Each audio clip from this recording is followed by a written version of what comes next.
أعوذ بالله من الشيطان الرجيم بسم الله الرحمن الرحيم وصلى الله على محمد وعلى آله الطاهرين اللهم صل على محمد وعلى آل Muhammad. Dear brothers and sisters, Assalamu alaikum wa rahmatullah, and welcome to yet another session in our course from Ali alayhi salam to Al-Mahdi alayhi salam, and we're very close to reaching Al-Mahdi inshallah.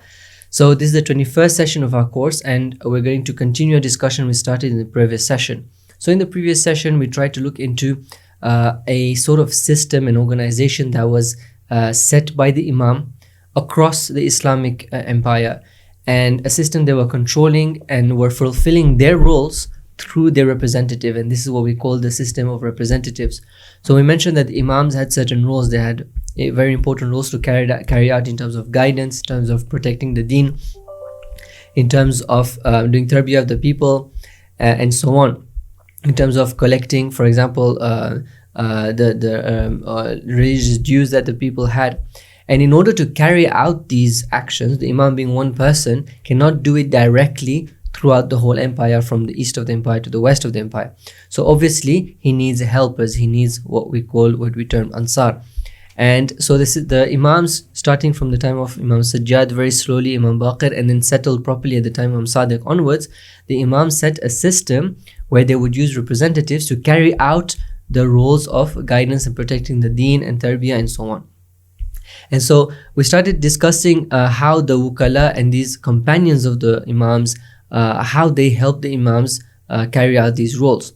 In today's discussion, inshallah, we want to get a more insight into how this system actually worked, and what were the dynamics behind the system, what did it involve, and so on. So again, for this very, very interesting discussion, we have with us Shaykh Miqdad. Assalamu alaikum, Shaykhna. Alaikum salam wa rahmatullah. So thank you very much again for being with us and for starting this very interesting discussion. So let's get started. So what was this network all about? If you can give us more detail about this. A'udhu billahi minash shaitanir rajim. Bismillahir rahmanir rahim. Alhamdulillahi rabbil alamin. Wa sallallahu ala Muhammadin wa alihi at-tahirin.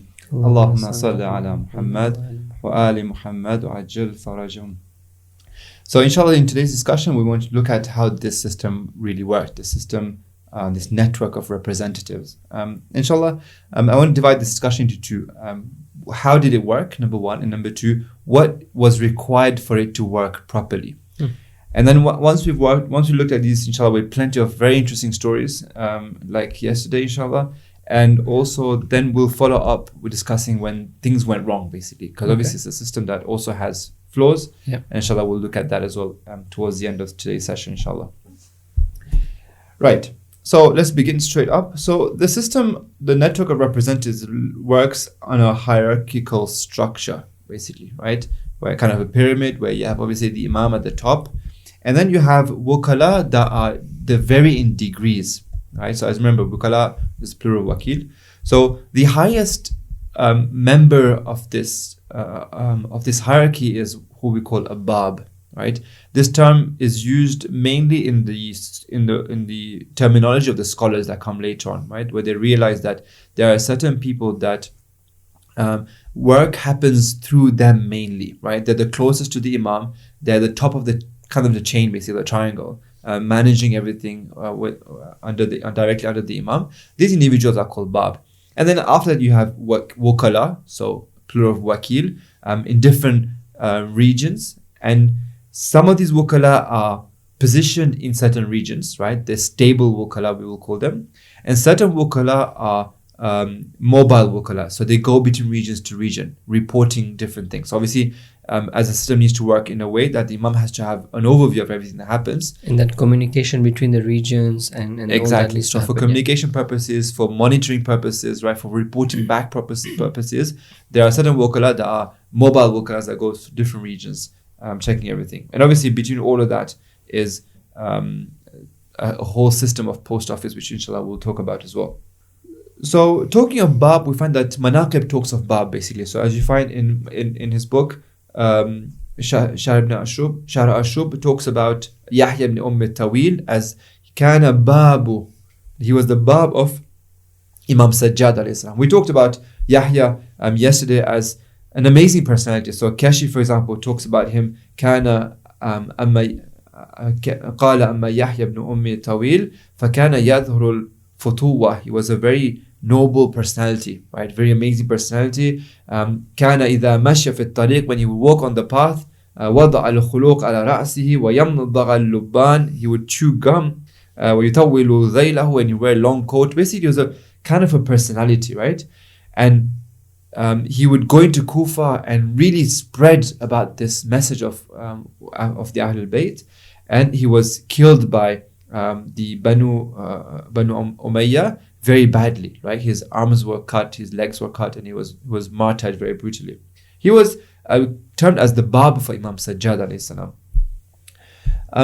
Another person that is also a kind of a Bab, because you find that this individual, at some point of Imam Kadhim's life, he was in charge of pretty much everything. So there are certain periods of the Imam's life, very interesting. Okay, so it happens to Imam Kadhim, it happens also to later Imams, and obviously it's very specific to Ghaibat al-Sughra as well, where everything is channeled through one person, right? So we'll talk about later as well that how meetings would happen with the Imam, even though there's a system of Wukala, there's a Babs, etc. But still, people are still allowed to come to the meeting, meet the Imam. It's possible. The Wukala would have meetings together.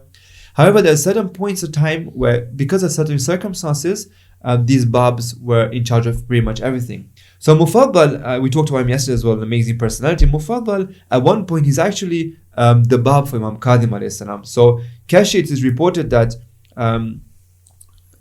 Musa ibn Bakr says, "Kuntu fi khidmati Abil Hasan." I was helping Imam Kadhim. وَلَمْ أَكُنْ أَرَى شَيْئًا يَصِلُ إِلَيْهِ إِلَّا مِنْ نَاحِيَةِ الْمُفَضَّلِ. I did not see anything come to the Imam except through Mufaddal.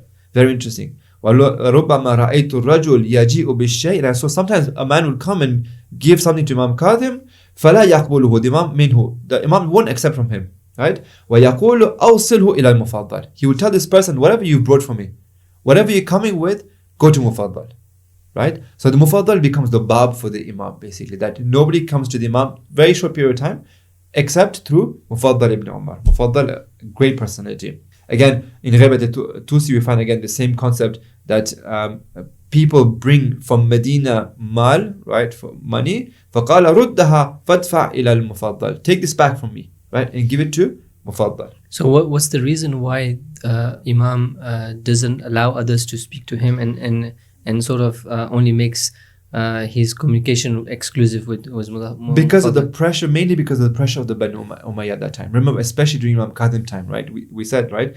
Imam Kadhim, remember the ta'bir that we used yesterday, the people where they said by Imam Kadhim that they went to Harun and said, there's two Khalifa on the earth right now, right? There's you and there's Imam Kadhim. The power that Imam Kadhim had was extremely great. And because of that, the Banu Abbas were very strict on him, right? And so to avoid endangering other people, to avoid exposing the underground system of representative, and for other various reasons, it was best that everything happened through one person, through Mufaddal. Muhammad ibn Sinan is mentioned as the Bab for Imam Sadiq alayhi salam. Uthman ibn Sa'id is mentioned as the Bab for Imam Jawad alayhi salam, etc. We will find this word of Bab mentioned in the books of Rijal. Okay, before you continue, just from the few names you've mentioned, if anybody's looked into the Rijal of some of these people, we find that people such as Mufaddal and Muhammad ibn Sinan, there's some doubt cast about their personality. So how are such people considered as Bab? So first and foremost, we'll talk about this later as well, how the Imam themselves at times would actually be negative towards certain people, would say negative things about certain people. And the simple reason is because they want to protect their lives, right? Number one, we'll talk about that later. Number two, these people are very highly positioned people, very close to the Imam, right? And you've seen in history that this happens normally in every society happens. When you have jealousy, when you have enemies, obviously they're going to throw words at people, right? They're going to spread rumors about people. And these people, individuals, were so highly ranked and were dealing with so much money and they had the fame, etc., that people would come and do tuhmat against them, right? And thirdly, whatever we say about them, yes, they're not ma'asum. It's possible that sometimes they would make mistakes. So for example, we'll talk about Ibn Khunais, for example, right? That they made some mistakes as well, right? We don't see, it's very easy for us to take one simple line from, for example, Rijal al-Kashif, for example, and say, okay, this guy, that's it, we put him aside completely. We need to stop looking at it from black and white perspective. People are not just like good, bad. It's like when I speak to my child, right? My 3-year-old, so there's good people and bad people. I remember once I was telling the story to my son, and he was like, I was just about to start the story telling about this person. It's like, wait. How did you just say his name? It's like, good person, bad person, right? I see this is how children think, right? There's good people and bad people. No, that in history and normally this is not how it works. Good people make bad mistakes, and bad people can do good things as well. Like it's not such a black and white system. Yeah, but there's a lot of gray area. Can we say though some of these might have turned their backs later on as well? Yes, as we'll talk about as well. Yeah, we'll talk about waqf as well. That very high wukala of the imam turned their back to the imams. The imam had to come and solve it. We'll talk about this later as well, right? So these things are there. We don't deny them. But we have enough indication to say that these individuals were, for example, very close to the imam and they were part of the whole system, right? Yeah. Other words that I use, for example, safir is used, especially when doing ghibat al-sughra, it's a terminology used about the wukala. Qayyim is used as well. I think we mentioned yesterday as well. Yeah. This was found in the hadith specifically. Imam Sadiq mentions Ibn Khunais as his qayyim. Na'ib is mentioned in the riwayat, right? And also wakil is mentioned in the riwayat specifically. So for example, if you look at this riwayat, let's talk about 2 individuals. One is Abu Ali ibn Rashid. So very interestingly, we find this قال نسخة الكتاب مع ابن راشد إلى جماعة الموالي الذين هم ببغداد المقيمين بها والمدائن والسواد وما يليها. There's a letter that comes from Imam Hadi alayhi salam to the people of Baghdad, Madain and Sawad, right? In this letter, what does the Imam say? I'll just mention this line over here. وَإِنِّي, the Imam says, I أَقَمْتُ أَبَا عَلِيِّ ibn Rashid مَقَامَ عَلِيِّ ibn al-Husayn ibn Abd al-Rabi, that I'm placing Ali ibn Rashid in the place of this other person. وَمَنْ كَانَ قَبْلَهُ مِنْ وُكَلَائِهِ, right? And in the place of all of my other wukala, I'm placing him as what? As the wakil, right? So the term over here is what is used is wukala. So the word is used. People know that this now person in the city of Baghdad, Madain and Sawad, Ali ibn Rashid is a new wakil in place of the others.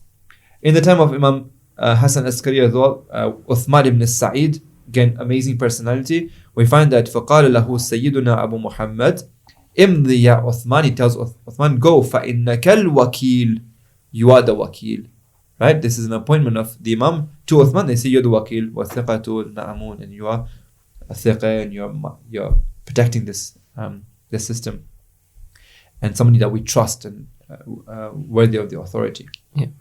So how the system works in a very beautiful way is that the Imam appoints wukala, right? So they don't just happen to be taking up the position. This is a very critical point, right? That the Imam appoints them.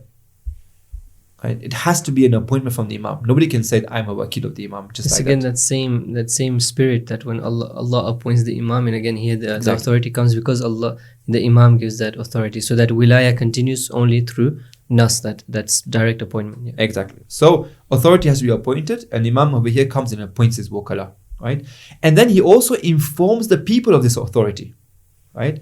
Writes a letter to the people, expresses his choice of the wakil for the people, so they're aware as well, right? Obviously this happens within the system, right? And we'll talk about how things need to work for this to be very clear. And also Imam gives instructions. As we mentioned, the wukala are not in the same categories and positions, right? In terms of places where they're placed, we'll talk about that as well, right? In terms of what roles and responsibilities that they have, right? Certain wukala collect funds. Certain wukala are there in charge of just bringing the funds back. Certain wukala actually distribute the funds. Certain wukala are doing different things. Right? Guidance is a separate thing as well, right? Yeah. So some wukala will be there. Okay, you have to go and sort out this confusion over there, for example. Answer the doubts regarding imama, for example, right? So wukala have different positions, and the instruction is clear from the imam. This is your role right now, right? And they will not be allowed to go beyond that role as well. So just to give a couple of examples. So in terms of appointment, very beautiful, right? Muhammad ibn Ibrahim is the wakil of Imam Jawad alayhi salam, right? In Hamadan, in Iran. What's interesting is that he writes to Muhammad ibn Ibrahim before the death of the previous wakil, who is Yahya ibn Imran. So Yahya ibn Imran is the wakil of the 9th Imam, right? Before Yahya passes away, right? Ibrahim ibn Muhammad receives a letter from Imam Jawad. And Imam Jawad tells me, do not open this letter until Yahya ibn Imran dies. So he takes his letter, he puts it, and he doesn't open it. When Yahya ibn Imran dies, okay, in the grave, in the cemetery itself, at the burial, Ibrahim ibn Muhammad opens the letter and he realizes that I am the wakil, the next wakil. Right? That's because Hamadan, and in that period, is so sensitive that I don't want any delay, basically. By the time I get the news of the death comes and people are then confused, etc., straight away, whenever this person dies, you're the next wakil I appointed. What's interesting is that it doesn't happen within a few days, it's also a couple of years as well that goes, many years. This is in Manaqib as well. Very interesting. Once the same individual, like just to show how this appointment works. So as we mentioned, Ibrahim ibn Muhammad receives a letter from Imam Jawad way before he becomes a wakil. Just like the previous wakil, when he passes away, open the letter and he realizes, okay, I'm the wakil. When this happens, then once he becomes the wakil, the Imam then writes him another letter. قد وصل الحساب تقبل الله منك ورضي عنهم. This is in Kashi. It praises him, etc. And then he says, وَقَدْ بَعَثْتُ إِلَيْكَ مِنَ الدَّنَانِيرِ. I'm sending you some money, right? I'm also sending you some cloth, right? فَبَارَكَ لَكَ فِيهِ. It seems like this is kind of like a payment for Ibrahim, or kind of a helping hand for Ibrahim to get to his work done. And then the Imam says, وَقَدْ كَتَبْتُ إِلَى النَّضْرِ أَمَرْتُهُ أَنْ يَنْتَهِ عَنْكَ وَعَنِ التَّعَرُّضِ لَكَ. Imam says, I also wrote a letter to other people that they should stop coming against you, right? Because we'll talk about this later as well. Some of the people would just get up and say, I'm a wakil of the Imam, right? Or there will be some confusion. So the Imam would write letters to them as well. So look, you guys stop fooling around, right? Stop messing about, okay? The wakil is who? Is Ibrahim ibn Muhammad. See how the Imam is very careful. He appoints the wakil. He tells other people not to interfere in the system. You guys are not part of this. Or right now, I don't need you right now. You just don't make any move. Don't disrupt the work of Ibrahim ibn Muhammad. And then وَكَتَبْتُ إِلَى أَيُّوبَ أَمَرْتُ بِذَلِكَ أَيْضًا. I wrote to Ayub telling the same thing as well. وَكَتَبْتُ إِلَى مَوَالِيَّ بِحَمَدَان. And I also wrote to the Shias of Hamadan كِتَابًا أَمَرْتُهُمْ بِطَاعَتِكَ. Telling them to obey you, Ibrahim ibn Muhammad, right? وَالْمَصِيرِ إِلَى أَمْرِكَ وَأَنْ لَا وَكِيلَ لِي سِوَاكَ. There's no wakil other than you, right? How beautiful. Imam Jawad tells his wakil, look, I've sorted everything out for you. I wrote to the people who were going against you. I sorted everything out, basically. This is the story of Hamadan. This is how Imam Jawad sorts out this organization in the place of Hamadan with his wakil. Another story is about Uthman. So Uthman, in the time of Imam Hassan Askari, gets appointed, and people around there as well. So just going very quickly, this is in Ghibat al-Tusi. If you remember, so the story is with Ishaq ibn Sa'id. If you remember him, we talked about it at the mosque in Qum, that you watched the video yesterday. Ishaq ibn Sa'id comes and says, who should I come to ask my questions and my general teaching and upliftment and tarbiyah, etc. in your absence, because I can't come to, etc. The Imam tells, هذا Abu Amr, right? ثقة الأمين ما قاله لكم فعني يقول. Whatever he says is from me, right? So he shows that this is Amr, right? Uthman ibn Sa'id. At the end of the report, فَكُنَّا كَثِيرًا مَا نَتَذَاكَرُ هَذَا الْقَوْلُ وَنَتَوَاصَفُ جَلَالَةَ مَحَلِّ أَبِي عَمْرٍ. Right? This situation, this appointment of this wakil was spreading out. People knew about this. They would remember this. They would know the station of this individual as well. Right? So this is to show that one, there's an appointment that happens. Two, the people are aware of this as well. Right? Also remember, it's still secretive. Right? It's not like a public knowledge, at least for some people. Right? But people have the news that, okay, there's these wakils, especially the Bab, because obviously Amr, so Uthman ibn Sa'id is a Bab for the Imam as well. Or we find that this system, this network of representative is so organized, it's so beautiful, especially during the last three or four Imams, Imam Hadi, Imam Jawad, Imam Hadi, Imam Hassan Askari. It becomes extremely organized in a very beautiful fashion, right? You have, and again, this research has been done, I'm not going to go through all of it, but you have regions that are allocated to Wukala. So if you look at the map, for example, you have obviously Medina and Makkah, right? And if you go south, you have Yemen, right? And Bahrain as well there as well. On the west, you have Egypt, Misr, right? And North Africa. Then Basra and Kufa have their own regions. Samarra, Baghdad, and Madain, right? All these regions that come together. North of Iraq towards Turkey, you have Mosul and the cities close to Turkey of today. And then in Iran, you have these different regions of Ray and Qom, etc. A bit more north, you have Khorasan, and then go up to Azerbaijan, there's the Wokalas over there. Come down south, you have Sistan. All these are regions that the Imam has, they had a map basically at that time, where the Imam knows exactly which wakil to appoint in which region, and he knows exactly how things are going in each region, right? And you find that sometimes, let me bring an example over here. Very interestingly, at the time of Imam Hadi alayhi salam, the 10th Wali Imam, right? You have a wakil called Ayyub ibn Nuh ibn al-Darraj, right? Amazing person, right? We'll talk about him later. He's the wakil of Kufa. And you have a wakil called Ali ibn Rashid, we just talked about him. He's the wakil of Baghdad and Mada'in, right? What happens is that these two, for some reason, okay, they kind of interfere in each other's work. They're in two different regions. They're two both great wakils of the Imam, but for some reason they interfere in each other's work. It means that this person takes money or wujuhat from the other region, from people from the other region, and vice versa. Straight away the Imam communicates them a letter, وَفِي كِتَابِ آخر. To both of them he writes a letter. أنا آمرك يا أيوب بن نوح أن تقطع الإكثار بينك وبين أبي علي. Right? You guys need to stop meddling into each other's affairs basically. وأن يلزم كل واحد منكما ما وكل به. Do that which I've entrusted with you in your own regions. Right? Don't take from other people, from other regions, and don't have irtibat, don't have relationship with people from that region. There's a wakil in that region, he'll deal with those people, you deal with your own region. And then you also write, وَأَمُرُكَ يَا أَبَا عَلِي بِمِثْلِ مَا أَمُرُكَ يَا أَيُّوب. Right? To both of them, he writes to them, stop interfering. This is how Imam Hadi is very particular, right? Because obviously it's an underground system. Things need to work in a very systematic, very organized way for it to run perfectly fine. People don't get confused. People are able to do things. Nobody's life is in danger. Also, too many people are not known by others, right? So exactly. The regions should not know more than their own wakil. So if anything's going to leak out, then you don't leak out too much information. Exactly. Right? So this is very how beautiful the Imam has spread out the wakala in different regions, and they're supposed to do their own work. Now, these wakala, they all connect together. Now, the connection is so beautiful, right? It's like, the veins in your body, right? They spread out through your body, but they come back to where? They come back to the heart, right? This is how the system works. The heart is the Imam of the time, right? The wakala are spread out in different regions, right? And between them, there's this movement that's happening. Now, this movement happens in many ways. One is meetings, right? 2 is letters, and 3 is kind of funds, right? Let me talk about these very briefly. So one is meetings. Meetings is very important. So there's many types of meetings. Certain meetings is where the people would come to the Imam themselves. So people would come to the Imam. In certain periods, it was possible, right? We find some very beautiful stories. For example, we mentioned yesterday where large groups of people will come to meet Imam Hadi alayhi salam, Imam Hassan Askari alayhi salam, right?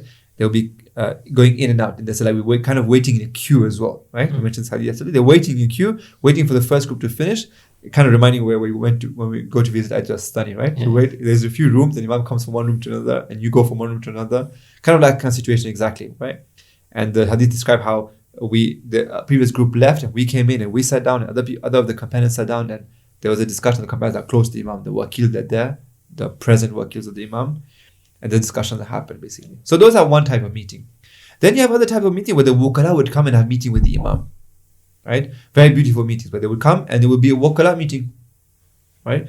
Very interesting. I'm not sure if I mentioned it over here, where I'll mention it later as well, where the Imam would have meeting with the wakala during iftar. They would have iftar together and have meeting afterwards.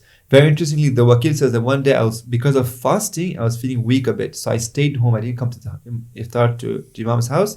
And I stayed home and I had a very small iftar. Right? After that, I went to the Imam's house. It was a meeting, right? Went to the Imam's house. The Imam told me, go have iftar, go have meat for your iftar, because meat will give you some energy. Right? Mm-hmm. So beautiful. One of the places where meetings would happen, so this is one thing. Another type of meeting is the meetings of the wukala themselves without the Imam. We find that happening many times. During the time of Waqf, for example, we find that this happened. During the time of Imam Jawad, in some books, we find that it's possible this meeting happened where the wukala got together to discuss the situation. So was that a positive or negative situation? So in the Waqf, do you mean those who did Waqf got together? No, the people who were trying to solve the issue. Same with Imam Jawad being a young boy becoming the Imam. Again, the wukala got together to discuss what was happening. How can we explain the situation, or how can we understand the situation at least. We talked about the time when Imam Hadi became the Imam, how the Wukala got together, they brought a witness, or they brought a letter from Imam Jawad, etc. to sort the situation out. Basically, the Wukala would have meetings as well together, where they would discuss things. It also happens during the time of the 12th Imam as well, where the Wakil, the Naib would get together with other individuals, Ashab, they would have regular discussions basically. And then one important place where meetings would happen is Hajj. So it is known that Hajj is where people get together, right? And because everybody is coming together, this is the best place where meetings happen. There's no suspicion, basically. There's no suspicion, right? I mean, you can hide very nicely over there, and because you're meeting everybody, and this is the place where, this is why you have so many beautiful stories about Arafah and Mina, right? Where the Imam themselves will be present, and they would try their best to be present in Hajj, right? And the Wukala will be present as well, meeting all the Wukala together at that point. Everybody goes to Hajj. Across the empire, we all move from our places to go to Hajj. This is where meetings happen. Very interesting, you find about Mina as well. This is where there's so many riwayat about Mina. What's mustahab in Mina? We don't have to meet du'as for reciting in Mina during those 3 days. In Mina, we're told to do what? To meet one another. To discuss with one another. Right? We have specific hadith. In Mina, talk about what's happening in your regions. Right?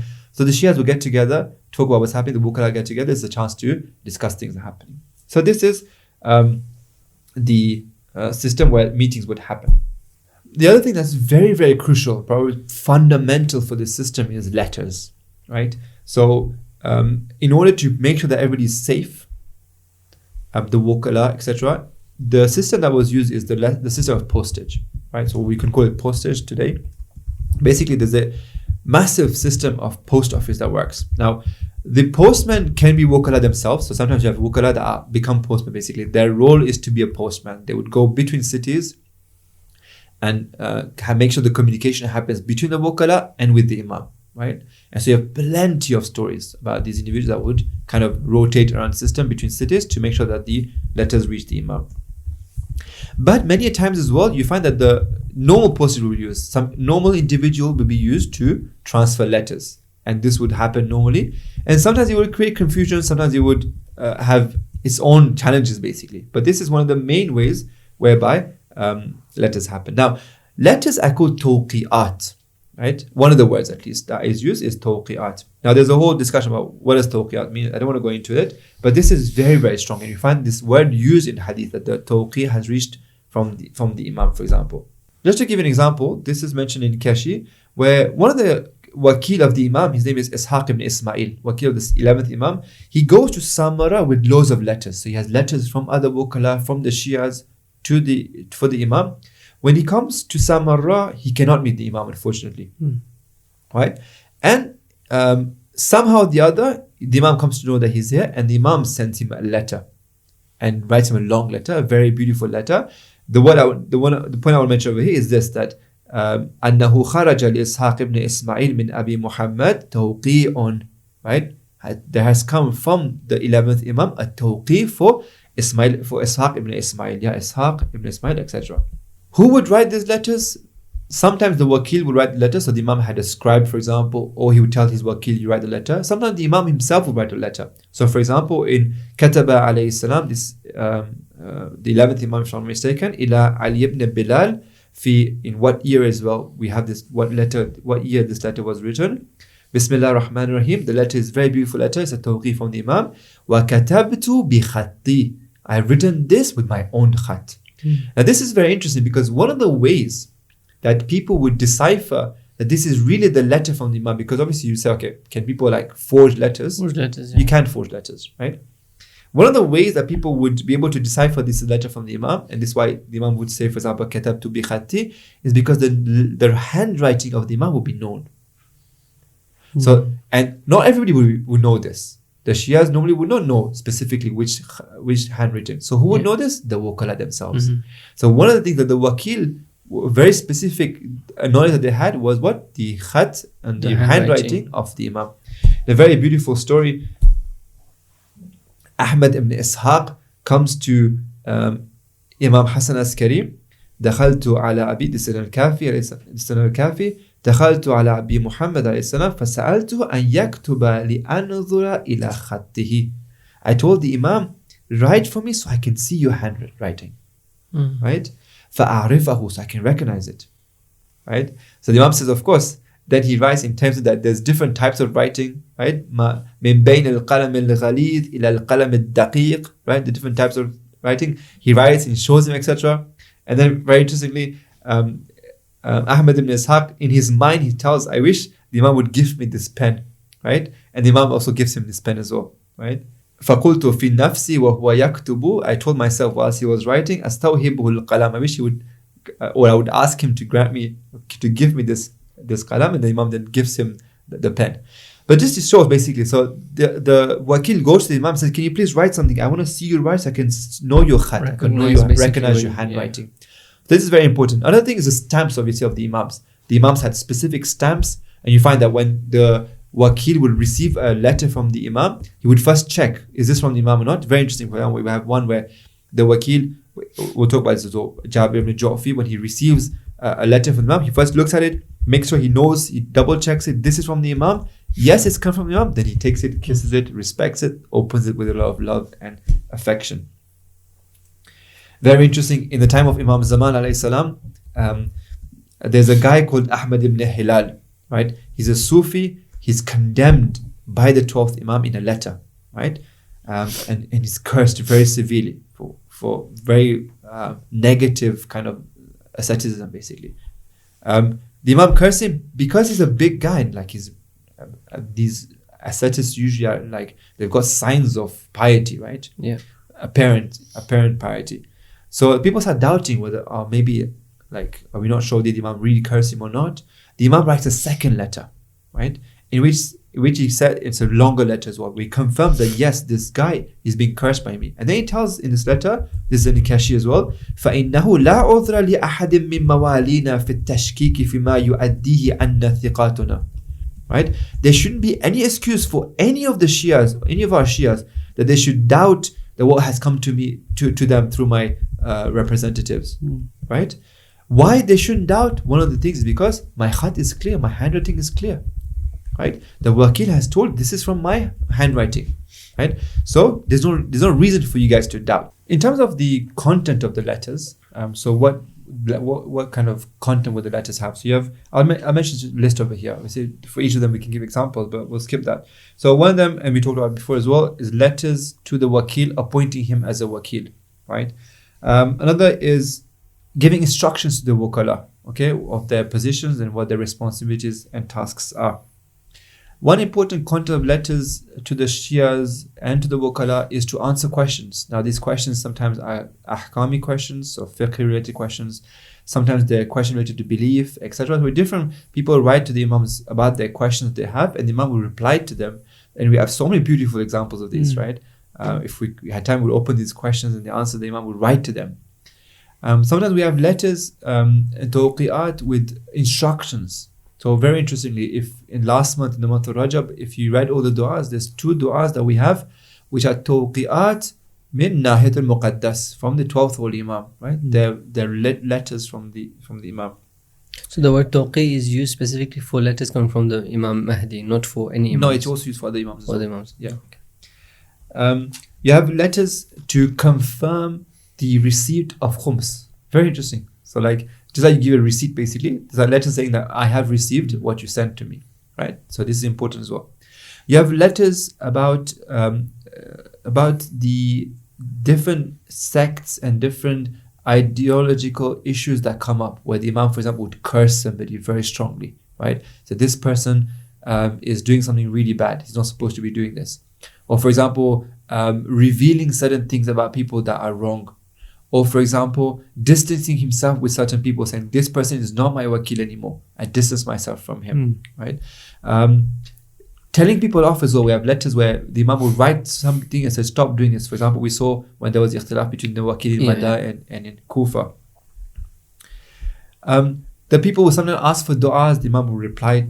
The Imam will also send condolences letters also. We have some letters are condolences letter, etc. So this carries on basically. So different types of letters and content that happen in the letters. There's one thing I'd like to mention over here, which I should have mentioned earlier as well, talking about the importance of letters. We have a very beautiful hadith in Al-Kafi about how Imam Al-Kadhim alayhi salam, whilst he's in prison, he's still in touch with his wukala, Through letters. Through letters. This is very important because Imam Qadir spent a lot of time in prison, right? Unfortunately, despite the fact that he was in prison, he was still running the system full on, right?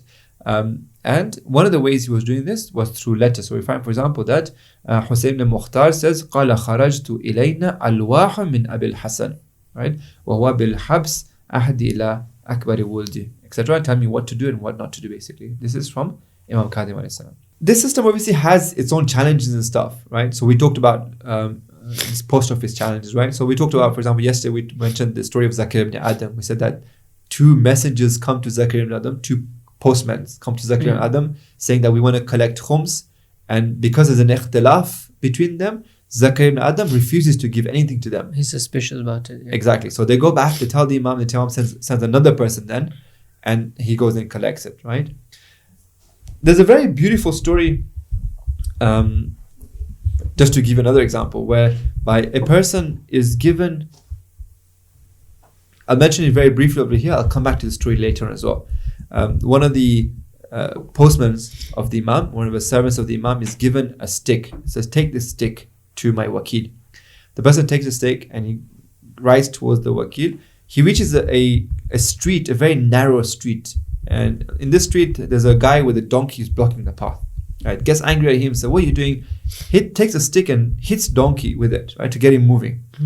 And lo and behold, the stick breaks and a letter comes out from it. It was actually a hollow stick with a letter inside. And this guy realizes, he quickly jumps off, picks up the thing. Now, alhamdulillah, nobody realizes. The guy on the donkey gets really angry, right? Shouts and screams and insults the Imam, his master, basically. So, and whatever happens, the guy just quickly wraps up everything, just goes and delivers what he's supposed to deliver. When he comes back, he gets a big telling off, right? The Imam is waiting for him and tells him, like, why did you have to hit? Why don't you know these things are very important? Like, basically the whole story goes on. Just to show like how this service also sometimes had to be very secretive like that. Certain message had to be passed in a very secretive way as well. We have other stories whereby certain wukala, especially during the latest period as well, they would have certain positions, they would take certain jobs to make sure that they can do this transfer of letters and the transfer of money in a very secretive way. So for example, we have these wukala that were oil sellers, for example. Right? So through selling and buying things, they will nicely pick up a letter or hand you over a letter, basically. Right? It's very easy. You're buying oil, well, I'll give you money back, I'll also give you a letter as well. And because I know you're waiting for something from me, then these things happen like this as well.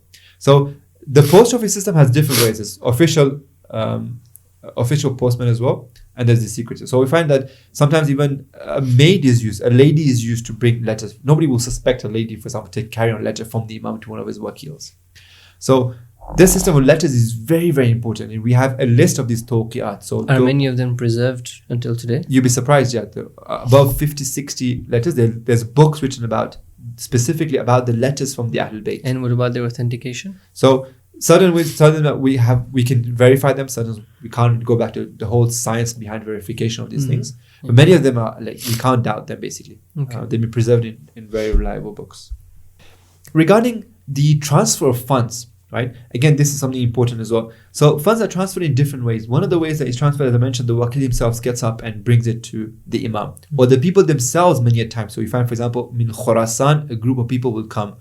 Or many times a particular individual will be selected from different cities and he will be told, can you collect homes and come with you during Hajj, for example, right?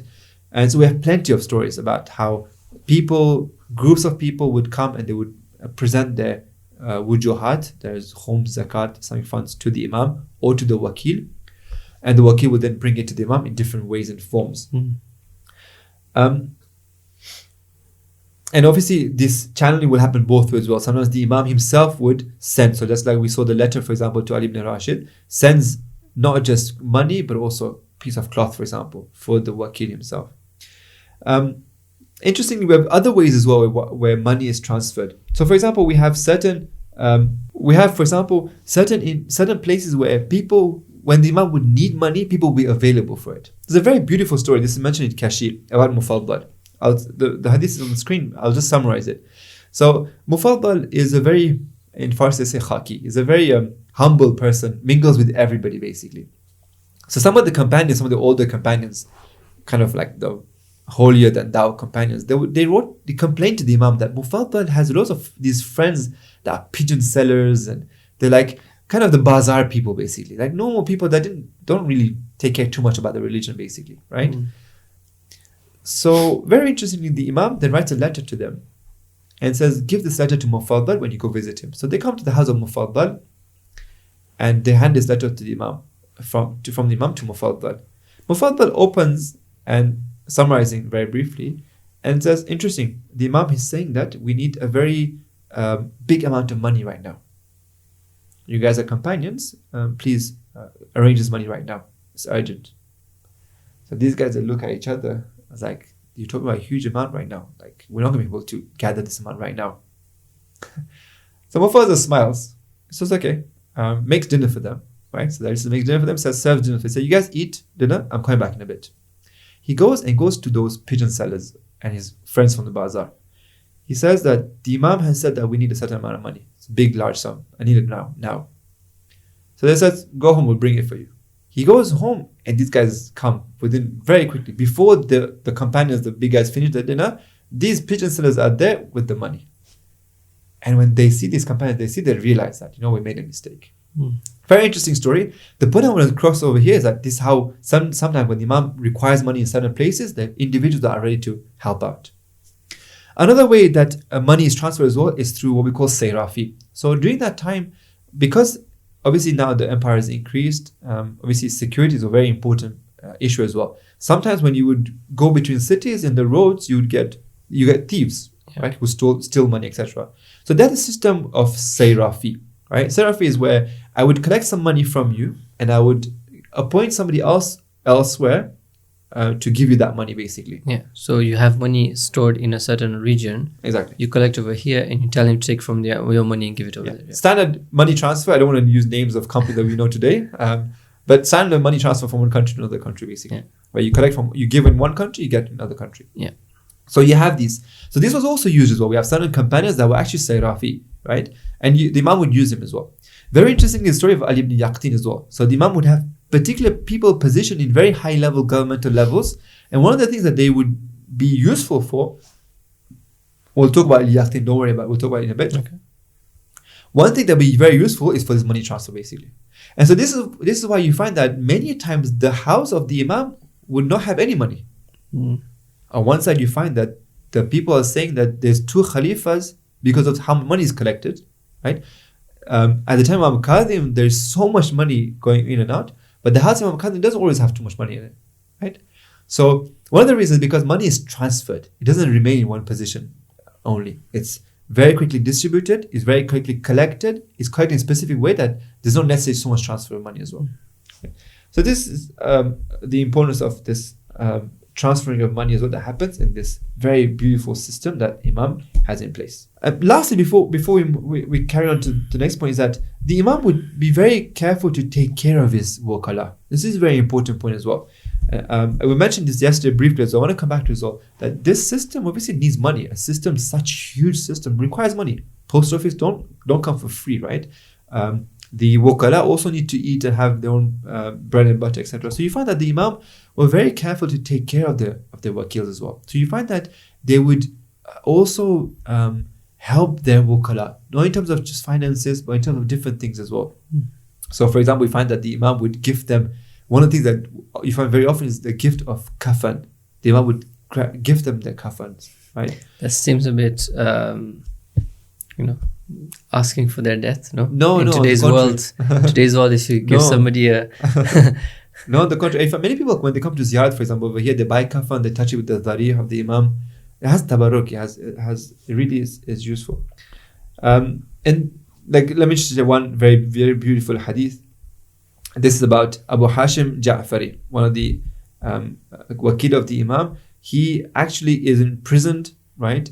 So shakawtu ila Abi Muhammad dhiq al-habsi.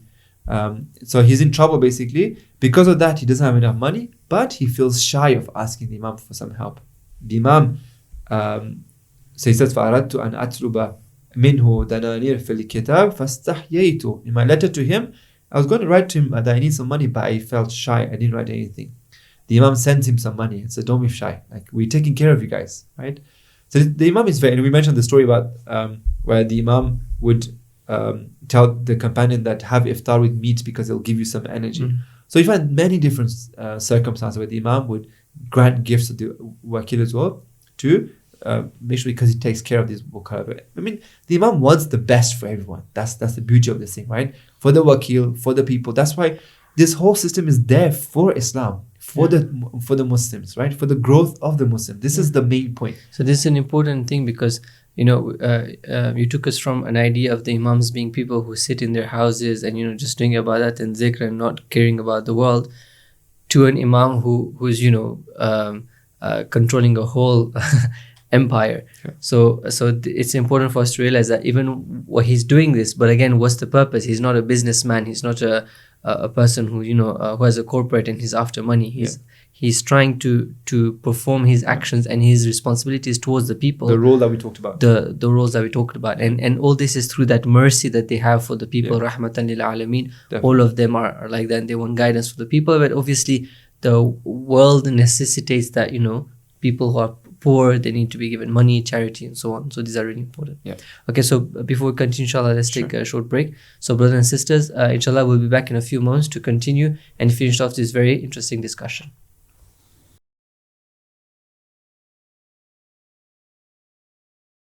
قال الحيدر أبو تراب أصحاب المهدي الشباب أصحاب المهدي الشباب. همه دستا بیا بالا، دست تو بگیر بالا ماشاءالله. قال الحيدر أبو تراب أصحاب المهدي الشباب أصحاب المهدي. قال الحيدر أبو تراب قال الحيدر أصحاب المهدي شباب أصحاب. کسی دستش پایین نباشه. قال الحيدر أبو تراب قال الحيدر أبو تراب أصحاب المهدي شباب. از جوون ترا ای جوون حسین منم جوونم، ای جوون حسین من بگو ای جوون حسین منم جوونم، ای جوون حسین غمت به جونم، ای جوون حسین منم جوونم، ای جوون حسین غمت به جونم، ای جوون حسین دعا کنه امشب من خودم رو به آقام برسونم.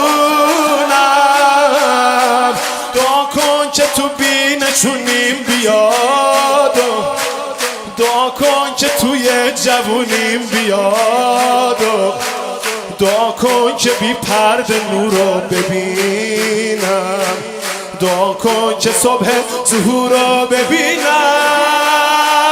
قال الحيدر أبو تراب قال الحيدر أبو تراب أصحاب المهدي شباب. قال الحيدر أبو تراب قال الحيدر أبو تراب. الان ساجت مسیح یارون ما ماشاءالله اصحاب. یه بار دیگه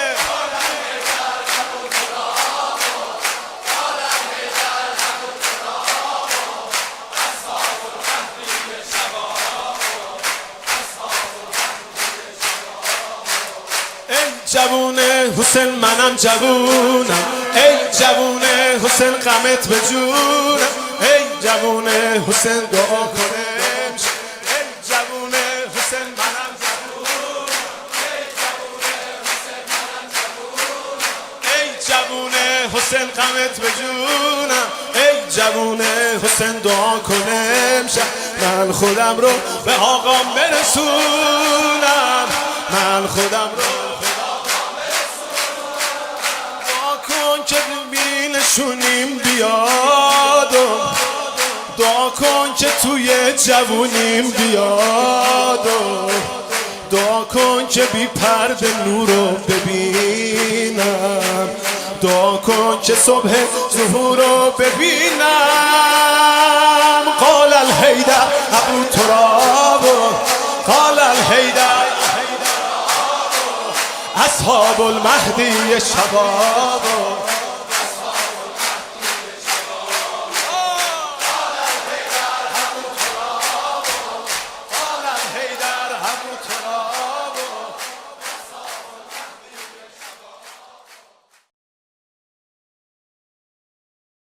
Assalamu alaikum, brothers and sisters. Welcome back to the session. So we're discussing with Shaykh Miqdad on the system of representatives that was established by the Imams, and we talked about what the system was all about and how it was functioning. So Shaykh, let's continue the discussion. So we talked about how it worked. We talked about the different vocalize in the place and that's communication, etc. There's certain things for this system to work, right? Certain things need to be in place. This is very, very important, right? And I brought over here 4 important things regarding the system that without these things the system can't work, right? It's a flawed system in its first place from the beginning if it don't have these 4 things. These 4 things are wilaya, brotherhood, the right people, and secrecy and innovation, right? This is how I term them, and I'll discuss them very briefly, each of them, in this second half of the session. So wilaya, we talked about this in the session. I can't remember which number it was, where we talked about when we talk about the verse of wilaya, where innama waliyukum, this verse on the screen right now, innama waliyukum Allah wa rasuluhu. We talked about the concept of wilaya over there. We said how wilaya in the Quran, what does it mean? It means that strong bond between the believers, that cutting the bond of wilaya with non-believers, and over here it means tashayyu specifically, and obviously the wali being there. The source of this, the heart of this wilaya is the wali himself, which is the one who is the imam of the time, appointed by Allah subhanahu wa ta'ala in these verses. So the presence of the imam is very crucial for this system to work.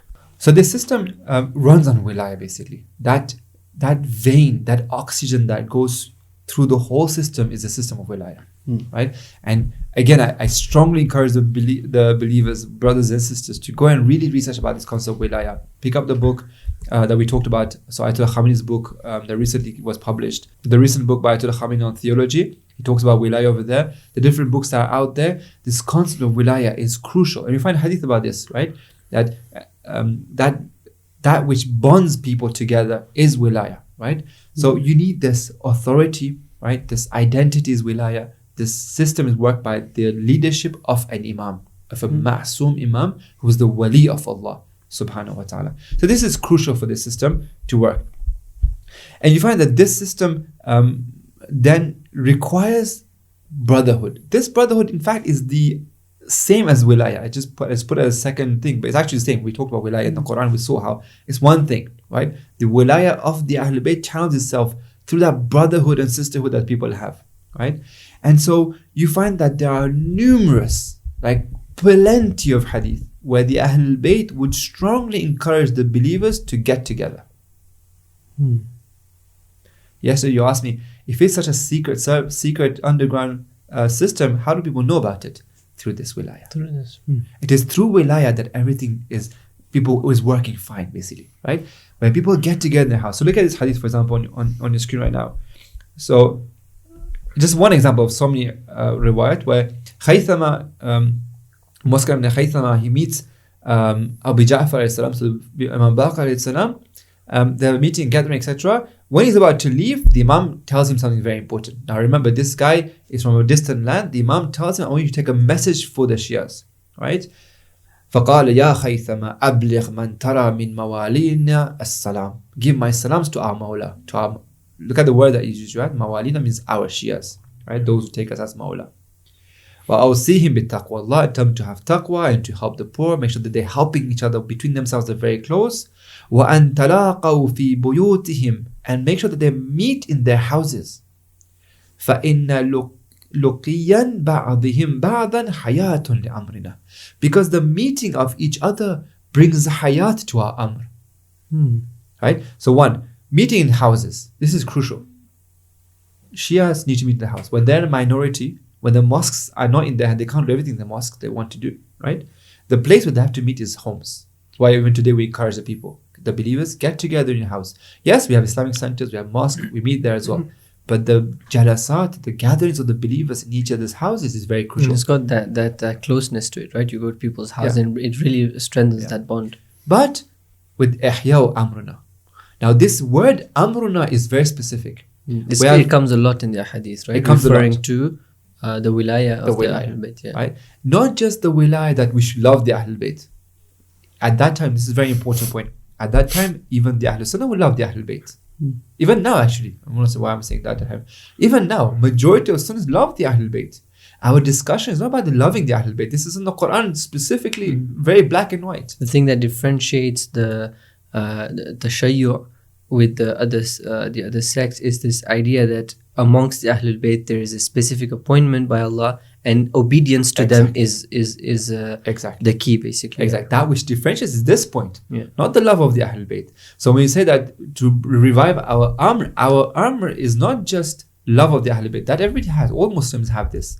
Our amr is related to this wilaya, which is that authority, right? Which is related to this network of representative, because this is where authority is manifested, right? This is where they have to pay the khums. This is where the interaction with the Ahlul Bayt, whatever the Ahlul Bayt says, whatever the wakil says, I take my knowledge from the wakil of the Imam, who is appointed by the Imam. I can't just take my knowledge from anybody. Who do I learn from? I learn from the person whom the Imam said he is my wakil. Zakir ibn Adam, Zurara, Musa ibn Muhammad ibn Muslim, Abdul Rahman ibn Hajjaj, right? These are guys appointed by the Imam. I, as a Shia, I have to go and learn from them. So this obedience is this amr, basically. This authority of the Ahlul Bayt. This authority is very important, right? Social, political, in every aspect there's authority, right? This amr is this. Where does ihya amr happen? In people's houses. This is why for this tashkilat, this network to work of the representatives, you need people to get together at home. And this happens through this true brotherhood. And this is why we have... And I guess this is the way you can know a true Shia from somebody, an impostor or somebody we're not too sure about. And this is how the messages can pass as well. Exactly. So this is why the wakil will be known. This is why how the message will praise. Okay, if you want to keep your homes, I know the wakil who is. This is where things happen, basically. Right? This is why it's so much emphasis. So this brotherhood is very important. This identity is very important. The Ahlul Bayt would very often encourage the Shias to maintain this identity. And this is lessons for us. All these things are lessons for us, right? One of the things, for example, about this identity is the Azadari of Imam Hussein, for example, right? That get together, cry for Imam Hussein. This plays part in an identity. The intidar of the one who will rise and bring justice is part of the identity of the Shias, right? The authority of the Ahlul Bayt. These are things that bring people together, and this is very important. So discussions at people's houses is very important. Next is wilaya and the brotherhood and sisterhood. And the other thing that's very important for the system to work is the kind of people that will become the wukala. This is really, really important, right? The individuals that were selected to become the wukala were very specific people. So you start from the Bab, right? The people who are the closest to Imam are people who are very close to the Imam. Not just physically, they don't happen to live in the same city. They're people who really are, in terms of knowledge, in terms of piety, in terms of understanding the maqam of the Ahlul Bayt, they have this position, right? And there's also that aspect of having wisdom, being able to keep secrets. I mean, these are really important characteristics that need to be there. These are very, very important. So, for example, let me give a couple of examples. Let's talk about Jabir. Jabir ibn Yazid al-Jawfi, amazing companion, right? 5th Imam, 6th Imam, right? Like, he's a legend, right? Really an amazing personality. He's amongst the very high level wukala, perhaps even a bab for the Imam. And his position in terms of knowledge that he has is tremendous. We find this very beautiful hadith. It's on your screen, it's al-Kafi. He's actually amongst the Ashab al-Sir. So we have this terminology used where there are certain individuals among the companions of the Ahlul Bayt that are holders of secrets. Now, what the secrets are, if you ask me, I'll tell you, I don't know, because I don't hold those secrets. But we have indication of what these secrets are. One of the secrets, for example, is related to uprisings of the Ahlul Bayt, for example, or related to authority, etc., or the maqam of the Ahlul Bayt. Anyhow, he's one of those people who has secrets in his heart. He comes to Imam Sadiq alayhi salam. Look how this hadith is. He comes to Imam Sadiq alayhi salam in al-Kafi. He tells Imam that your father, Imam Baqir, had told me certain things that I wasn't allowed to reveal to anybody. It's hurting me. Like my chest feels heavy because of, I can't tell this to anybody, right? You have a secret.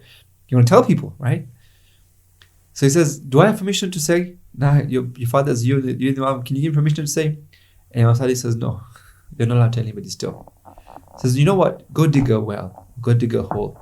And in that hole, say that Abu Ja'far said this, Abu Ja'far said this. And then cover the hole again. He says, I did this and I felt a bit better. Very similar to Amir al-Mu'mineen when he goes to the well. Yeah, speak in the well. Just to mention how these individuals were, the position that they had, right? They were holding secrets. So this Jabir ibn Ju'fi is amongst such people. We'll come back to him. There's another story about him, which we'll come back a bit later as well. We find about Ayyub ibn Nuh ibn Darraj, the wakil of Abil Hassan alayhi salam, the 10th Holy Imam Mahdi alayhi salam. Rajal of Najashi says, Adimul manzala indahum. He's Adim in his manzala, right? Ma'amunan wa kana shadidul wara, kathirul ibada, thiqatu min al-ruwat. These expressions show how amazing these people were, right? We talked about Mufaddal many times, right? In Rajal al-Kashi, it says that the Imam is talking about Mufaddal to somebody. He says, Ya Muhammad, innal Mufaddal unsi wa mustarahi. That's how close Mufaddal is to me, right? Like the Imam becomes pleased and happy when this is Mufaddal. These individuals are very close to the Ahlul Bayt. So the position of certain individuals and the way these people are is very important. So in another hadith, this is mentioned in Al-Kashi from Jamil ibn Darraj, who says that I entered in the presence of Imam Sadiq alayhi salam, and there's a whole story where there's a few people passing around and he asks about some people, and the Imam then talks about these individuals, right? So he over here is referring to Zurara and Abu Basir and Muhammad al-Muslim and Burayd, etc. Big guys basically. Look how the Imam talks about them. Hum nujum wa shi'ati ahya'an wa amwatan yuhyuna dhikra abi bihim. Right? Their lives, they're the stars of the Shias, right? The remembrance of my father and the deen and the removing of bid'ah happens through these guys, right? The establishment of the deen is through these individuals. These are those true Ansarullah, basically, Exactly. those who have supported their Imams. Exactly. And we have so many times where the Imam would praise them. Regarding Abdul Rahman ibn Hajjaj, the Imam would say, like he would do the manat of paradise, for instance. Paradise is guaranteed for you, right? The Imam would come to the grave of these individuals, pray for them so many times, tell the people about who they were and what characteristics that they had. So this is very important. The proximity to the Ahlul Bayt is very important. The system of Wakala works because of such individuals, right? Amongst their traits, obviously, is taqwa, the lack of attachment to this world, the knowledge that they have about the religion, about the Ahlul Bayt, etc. And obviously, as you go down the ranks, you realize some of the Wukala at the lower level don't have as much knowledge as the higher Wukala, basically. So they're ranked according to knowledge. When you say, for example, the A'lam, right? The most knowledgeable is the one who's closest to the highest level wakil of the Imam. Obviously, the knowledge and the piety come hand in hand, right? Definitely. One thing that is specifically mentioned as amongst the characteristics of the Wukala is, as you mentioned very nicely, is to be able to hold secrets, right? And number two is trustworthiness, right? So these two are very often repeated. Being thiqa, being somebody I can trust and rely on. Because remember, for the system to work, okay, you need the person to be trustworthy. Otherwise, people won't be using the system anymore, right? If I, as normal Shia in my city, my wakil in the city is not very reliable, I'm not sure if he's taking the money back to the Imam or if he's eating half of it himself, system doesn't work, right? These individuals, the wukala, need to be very trustworthy, right? That people, when they look at them, it's like, yeah, I can trust this guy. This is very crucial, right? So you find that these two are very much repeated many times again about the wukala. Very interesting story. We find that some of these companions, they come to Hussein ibn Ruh al-Nubakhti, right? A scholar of his time, doing the Ghibat al-Sughra, right? A scholar of his time. They come to him, asking him, how come you were not selected as a wakil, as a naib of the Imam, and Hussein ibn Ruh was selected as a third naib, right? And you know what he says? He describes and he says, look, I'm doing a lot of things as well. right? But the reason why Hussein ibn Ruh was selected is because he was able to hold secrets, able to hide things. This is very beautiful, right? Hussein ibn Ruh is not known as a scholar of his time, as highest level scholar, right? So you find that sometimes even knowledge is sacrificed at the expense of what? These characteristics, being trustworthy and being a holder of secrets. And obviously being able to manage things as well. So this comes kind of together. Holding a secret also comes to being able to manage interpersonal skills, right? Being a manager, being able to hide things without mentioning things, right? This is very, very important. And so you find that amongst the traits of the Wukala is that they're able to hold secrets. And so you find that this is very crucial. A very interesting example. You find in Kitab al-Ghaiba of Tusi, he says, amongst the Wukala, there was a guy by the name of Nasr ibn Qabus. فروي أنه كان وكيلا لأبي عبد الله 20 سنة ولم يعلم أنه وكيل. That this guy was a wakil of the 6th Holy Imam for 20 years without anybody knowing that he's the wakil. Now, when he said nobody knowing about his wakil, means it wasn't so much spread. Obviously, he was doing his duties. Maybe his role was not even a role that required people to know him, right? Yeah. But he's a wakil, not known. For 20 years, right? He's a holder of secrets, basically, right?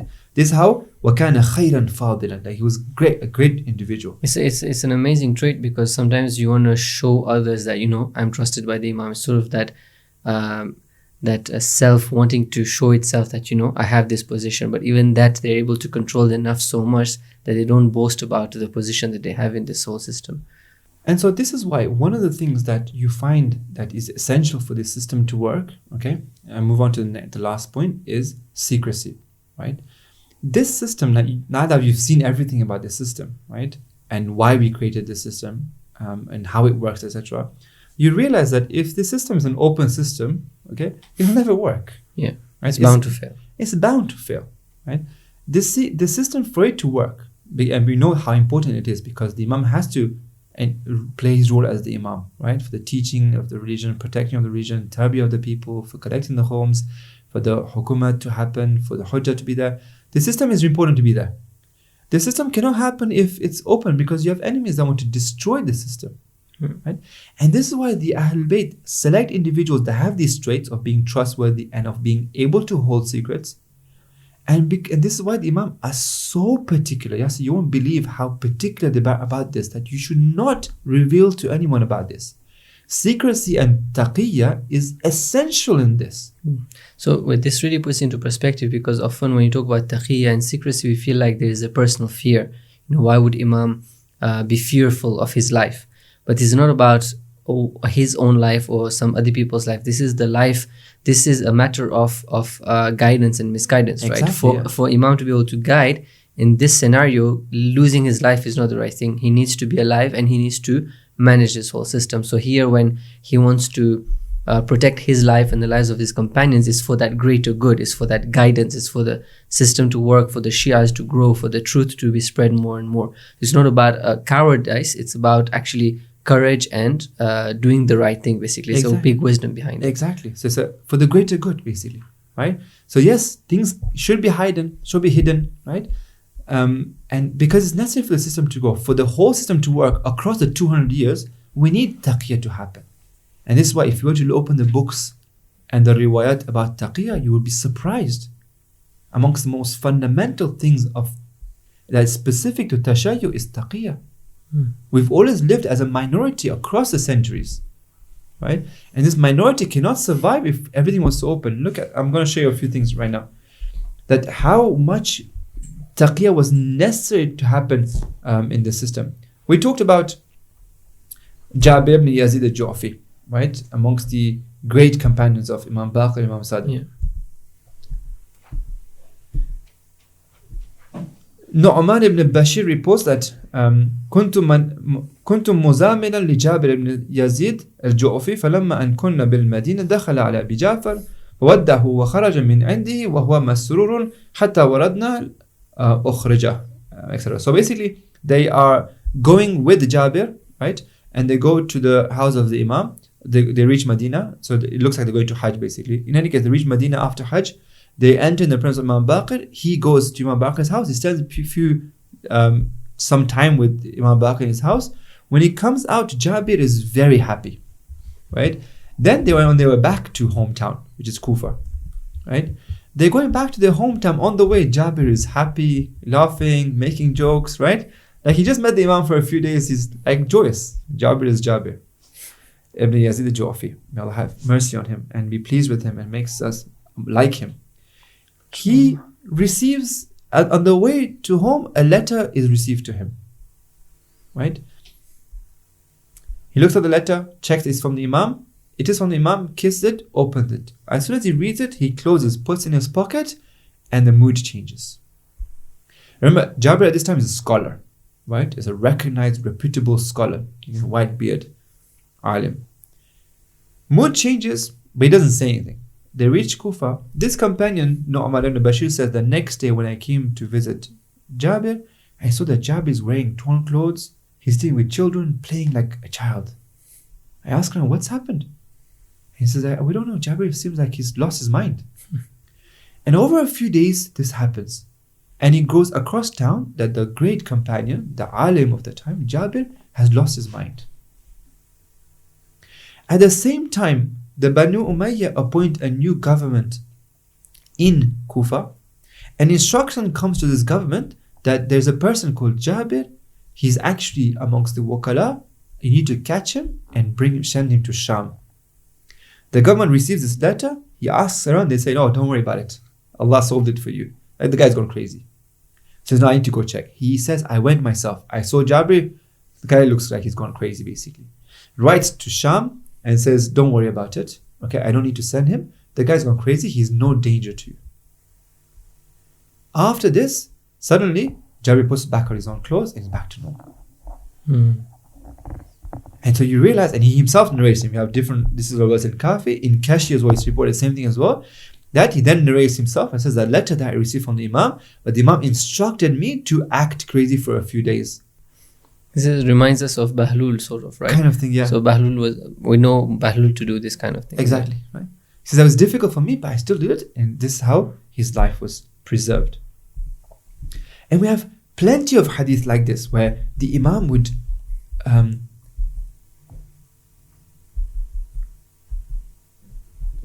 make sure that the people are taken care of hiding these things because their lives are in danger. Let me give one more example.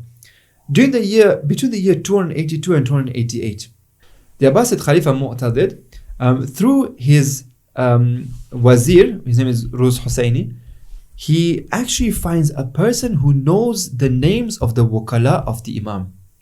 This is reported in Al-Kafi by one of the wakils in the city of Baghdad, right? This is Ghaibat al-Sughra now, right? The Abbasid Khalifa have now the names of some of the Wukala. The people around the Abbasid Khalifa tell him, let's go catch them. He says, no, I want to catch them red-handed, basically, on thing. So they appoint spies to pretend that they're Shias and give them money. Go give this to the wakil, tell him this is khums, I want you to give it to the Imam of the time. At the same time, because remember, one of the things as well is that the Imams also had spies. And we'll talk about this in a second as well. So the news reaches the Imam. And you find plenty of evidence of this, that the Imams also had spies, right? So the news reaches the Imam, right? From the Na'ib, the letter comes to the entire system, to all the big wakalas, that you are not allowed to take any funds anymore, okay? And do enkar of everything. Pretend that nothing's happening. Like a kind of a red alert letter is sent to all the wukala. So this guy in Baghdad, he says that we realized this was happening, and guess what? A person comes to me and says, I'm a Shia, and please to me that I want to either meet the Imam or I have got some money, can you please give it to the Imam? Guess what he does? So what are you talking about? I don't know what you're talking about. I have no clue, right? I don't know what you're talking about. He denies everything. Doesn't take the money. Now, it's possible this guy could not be a spy. This guy might could be a real guy. Genuine Shia, yeah. But that's not important. Right now, for the safety of the wukala, right? For the safety of the entire system, right now the instruction of the Imam is to stop every activity. Well, red alert right now. this spying is not the first time it happens. It happens so many times, right?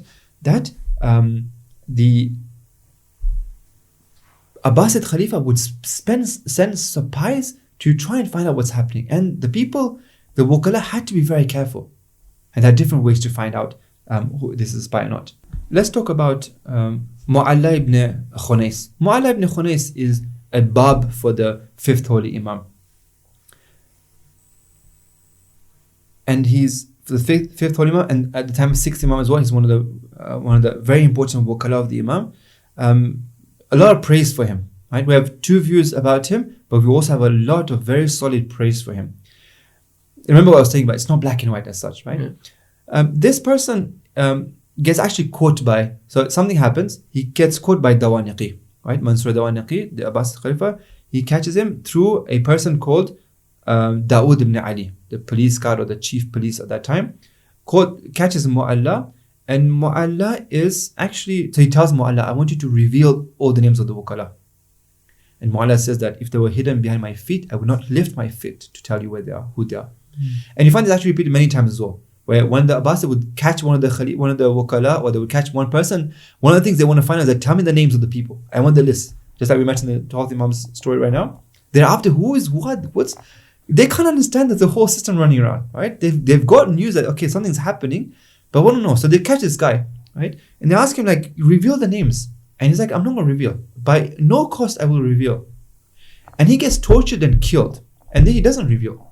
It's very interesting. Imam Sadiq, after Mu'alla passes away and is made shaheed, Imam Sadiq gets up. You find this very rarely that the Imam goes and complains. Imam gets up and goes into Dawood and really strongly and sternly complains to him. Say, how dare we, what right did you kill our companion, right? Our wakil, right? But very interestingly, when Mufaddal ibn Umar comes to Imam Sadiq to pay the condolences, he says, like, what day has come to the world of Tashayyu that we've lost a person like Mu'alla? The Imam says it was his own fault. He didn't manage to keep secrets. So on one side, he was a good person. He shouldn't have been killed. There was dhulm done on him. But that was a sort of him letting out something that resulted in so this somehow fate, basically. Mu'alla wasn't very careful, right?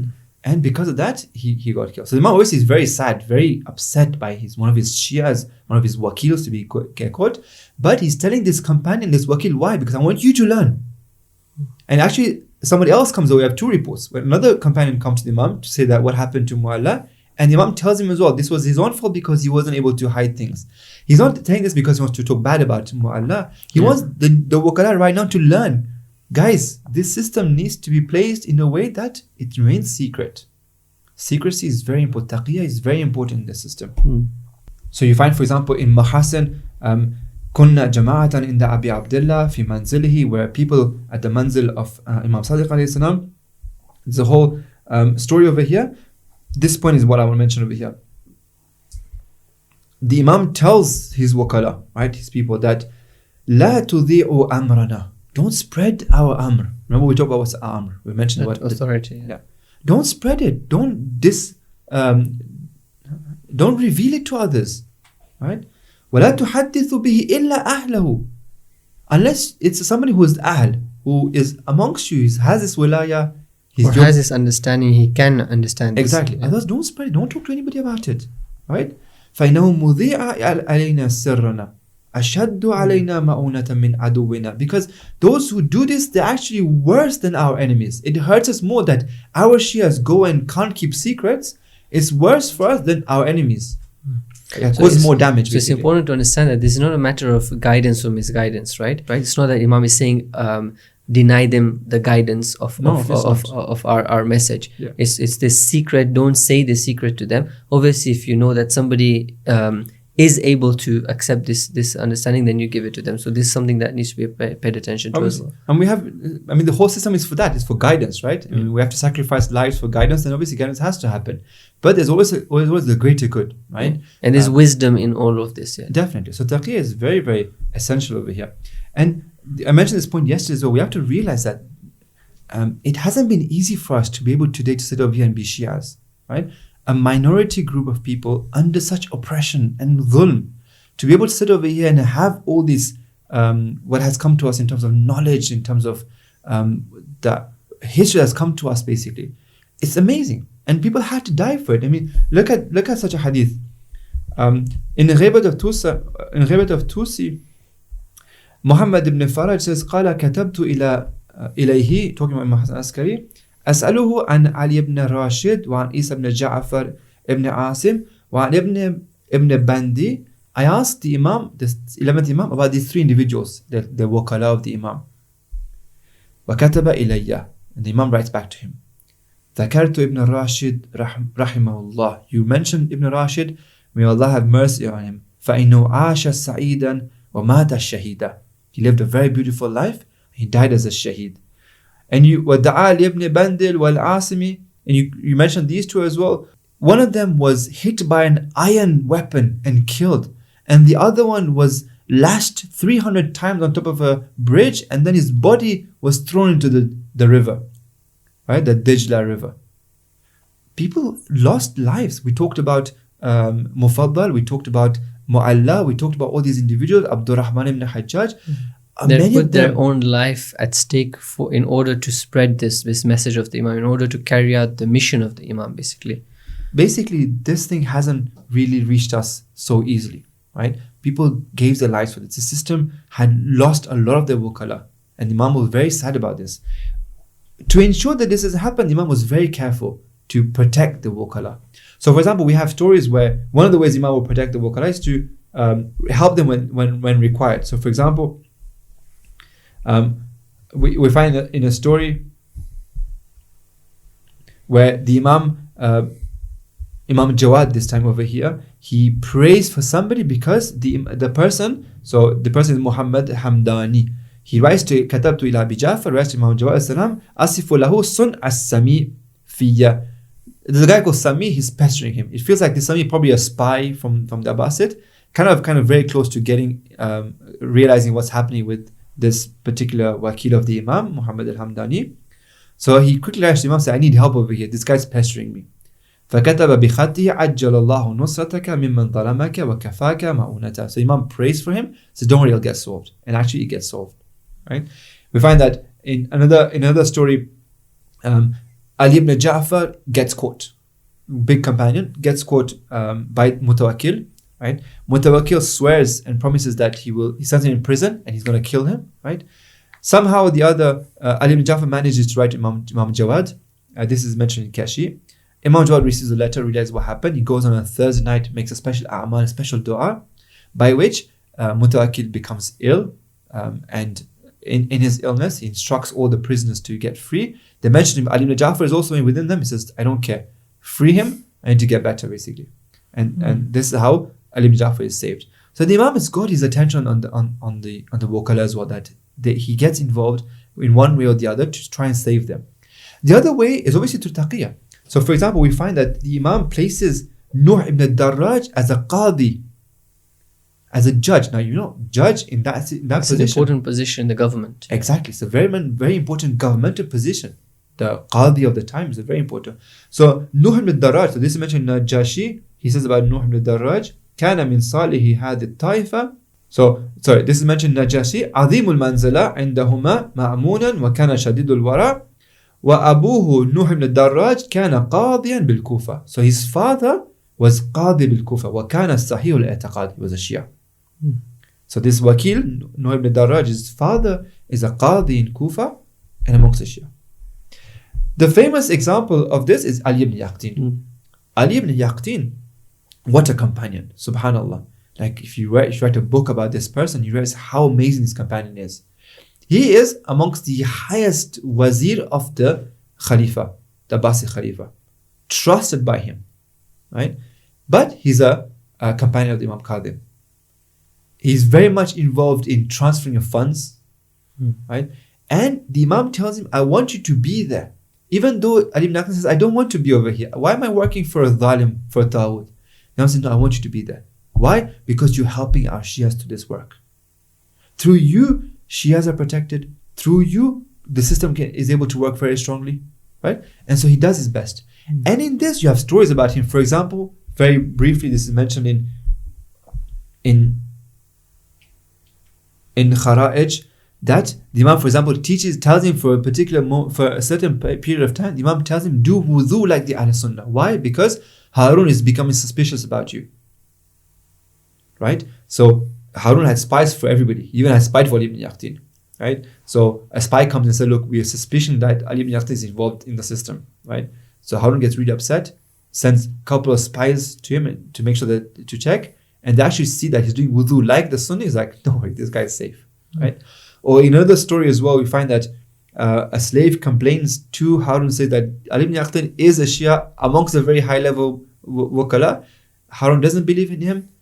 He said, look, I'll prove it to you. The gift that you gave to Ali ibn Yaqtin now is in the presence of Imam Kadhib. You know what? Do one thing. Ask him to bring it to you right now. Catch him, tell Ali ibn Yaqtin, bring you the gift that you gave it to him. And in fact, the story goes that Ali ibn Yaqtin had really sent the gift that he had received from Harun to Imam Kadhib, and Imam Kadhib actually returned back to this to him.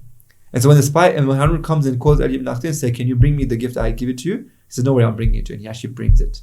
Right? So you have different stories whereby he has to do taqiyya. And obviously Ali ibn Yaqtin is doing proper taqiyya. Right? Yeah. He's hiding his faith because he's working for the system. So it's interesting because sometimes we find that, okay, why is Imam, for example, teaching the wrong wudu to this person? Why is he misguiding him? Whereas when we put this in the context, we realize that he's not misguiding him. He's actually telling him, do this because this is going to protect your life. Yeah. So it's really important to put these into that bigger context. Just like we have aklumite, right? You can eat the dead corpse, right? When it's necessary. When it's necessary, something over here. For a particular amount of time, you can do wudu like the Ahl Sunnah to protect your lives. Your position is essential over here. I mean, so much goodness happened because of your position. Like taqiyya has a very important role to ensure that this happens. Yeah. There's also the other aspect where the Imam would sometimes speak ill about his own companions. I was coming to that, exactly. Okay. So when you find riwayat from the Imam cursing the likes of Zurara, right? Talking bad of some about the wakala, right? Distancing himself, saying, no, I don't know this guy. This guy is not very good. This guy is like this. How do you reconcile these hadith and what you know from history about these individuals? Those things, that the good that we know about them is not questionable, right? So it shows that there's something wrong about this. Either it's fabricated, or if we put it in the context, we can find that maybe it's most likely that the Imam is trying to protect their lives. He has to. And in fact, you have companions that come to the Imam and ask him, we heard your father say bad things about the companions. And he explains, says, if I hadn't done so, their lives would have been in danger. Very clear from hadith. So if I hadn't cursed them, if I hadn't said bad about them, if I hadn't distanced myself from them, they'll be cursed. The Imam wants this system to work. The Imam wants to preserve the lives of the wakala. He's cautious. He's taking care of them, right? And so he distances himself from them just to make sure that they're protected. Yeah.